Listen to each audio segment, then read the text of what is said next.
अस्सलाम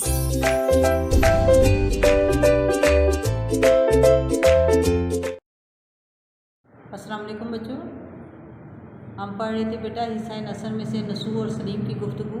बेटा आज हमारा ये सबक मुकम्मल हो गया है, तो मुकम्मल होने के बाद हम इसका खुलासा जो है खुलासा पढ़ेंगे। और खुलासा कहते हैं ख़ास बातें जो होती हैं ना कहानी की, वो उनको बयान किया जाए ताकि जो सुनने वाला है ना वो जैसे उसको वो बातें बताई जाएँ उसको पूरी कहानी समझ में आ जाए। कहानी की तमाम मवाद को इकट्ठा करके, यानी अगर 10 लाइनें हैं तो उनको 6 से 7 लाइनों में लिखना जो है वो खुलासा है। और अगर उसको आप 2 से 3 लाइन में करते हैं तो वो मरकज़ी ख्याल है। यहाँ हमने खुलासा लिखना है और इसमें तमाम जो ख़ास बातें हैं उनको इकट्ठा करके आपने बताना है ताकि पूरी कहानी का जो मतलब है वो समझ आ जाए। अब उसके खुलासे के लिए बेटा आप गिना निकालेंगे।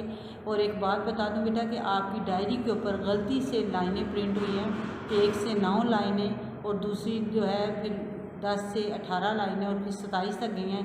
जबकि ये आपकी किताब जो आपके पास अब गिना आपको लगी हुई है ना, उस पर टोटल 15 लाइनें हैं। तो आपने आज 1 था 5 लाइनें अपनी आप गिना से याद करनी है। हाँ, किसी की 1-2 लाइन ऊपर नीचे हो सकती है क्योंकि किसी की किताब पे छोटा लिखा हुआ है, किसी का बड़ा, क्योंकि मुख्तलिफ साइज़ में किताबें आई हुई हैं ना, तो इसलिए आप उसमें कमी बेशी करके कर लीजिएगा। अगर 1-2 लाइन की होती है, आप टोटल खुलासे को 3 हिस्सों में तकसीम करना है। जी बेटा, आप खुलासे के ऊपर आते हैं। जी बेटा जी, सबक का खुलासा शुरू होता है। सलीम अभी सोकर नहीं उठा था, लेकिन आपने कोई भी खुलासा लिखने से पहले लिखना है कि मुसन्निफ़ कहता है, फिर खुलासा शुरू करना है। ये लफ्ज़ लिखने जुमला लिखने के बाद मुसन्निफ़ कहता है कि सलीम अभी सोकर भी नहीं उठा था कि बेदारा ने जगाया कि साहबजादे उठिए, बाला खाने पर मियाँ बुलाते हैं। तलब की जो खबर सुनी तो सलीम घबरा कर उठ खड़ा हुआ और जल्दी मुँह हाथ धोकर बाप की खिदमत में हाजिर हो गया। बाप ने प्यार से पूछा, क्यों साहिब, आज मदरसे नहीं गए? तुम अपने भाई के साथ मदरसे जाते हो या अलग? सलीम ने कहा, बस अभी जाने ही वाला हूँ, कभी कभार भाईजान के साथ चला जाता हूँ वरना अकेला जाता हूँ।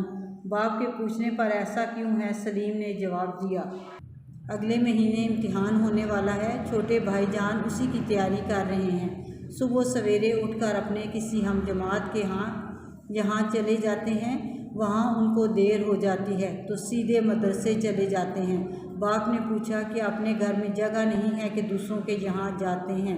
जी बेटा, यहाँ तक आपने ये खुलासा याद करना है। ये आपकी जो अबीना है उस पर 5 लाइनें हैं और जो बच्चों ने अब कुछ बच्चों ने नहीं ली है ना, उस पर उसका साइज़ बहुत बड़ा है तो उस पर भी 3 हिस्सों में तकसीम कर लीजिएगा। अगर 1-2 लाइन आगे पीछे हो जाती है तो बेटा उसको कर लीजिएगा। और दूसरी बात बेटा याद रखनी है कि यहाँ पे अब भाई के बारे में बात कर रहे हैं और जमा का सीगा इस्तेमाल हुआ है, यानी चले जाते हैं, मदरसे चले जाते हैं, यहाँ जाते हैं, तीनों चारों में।